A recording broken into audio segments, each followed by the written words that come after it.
Hello বন্ধুরা, তোমরা কেমন আছো? আশা করি তোমরা ভালো আছো। আজকে তোমাদের মাঝে আবার একটি নতুন তেরাবাঁকা ব্লগ নিয়ে চলে আসলাম। সকালে খুব খিদে পেয়েছিল, তাই সঙ্গে ছিল সুন্দর রুটি আর সেই পেঁয়াজ যাকে কাটলে মানুষ প্রেম ভাঙার মতো কাঁদে। আর ছিল মরিচ যা জিভ দেখলে বলে আয় লাল করি। আর ছিল তরকা।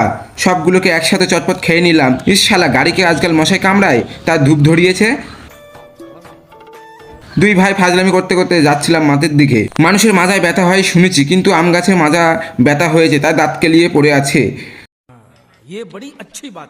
সামনে দেখি মাছের জাল পাতা ছিল, তাই জাল তুলতে গিয়ে দেখি পৃথিবীর সেরা মাছ বেঁধেছে। ভাবলাম আজকে খাওয়া দাওয়া জমে যাবে। कौन है ये लोग? कहां से आते हैं ये? ওখান থেকে চলে আসলাম, এসে জমিতে দেখি কিছু স্টিক গাছ শুকিয়ে গেছে। এগুলোকে বোঝা বেঁধে সাইকেলের পিছনে বেঁধে দিলাম। আমি সামনে বসে দুজনে মিলে বাড়ির দিকে ফিরে আসলাম। এই যে সামনে তালতলা, ওখানে অনেকে রিলস ভিডিও করতে আসে। পাশে একটা পুকুর আছে, দেখতে ভিউ একদম অসাধারণ। খুব গরম লাগছিল, কিন্তু আশ্চর্য বিষয়ে এক ফোঁটাও ঘাম পড়িনি। পানি কিনে নিলাম। ততক্ষণ আমরা কালো পানি খেতে খেতে বাড়ি যাই। তোমরা ততক্ষণ পেজটি ফলো করো। পাশে থেকে সুস্থ থেকো। আল্লাহ হাফেজ। পরবর্তী ভিডিওতে আবার দেখা হবে ইনশাল্লাহ।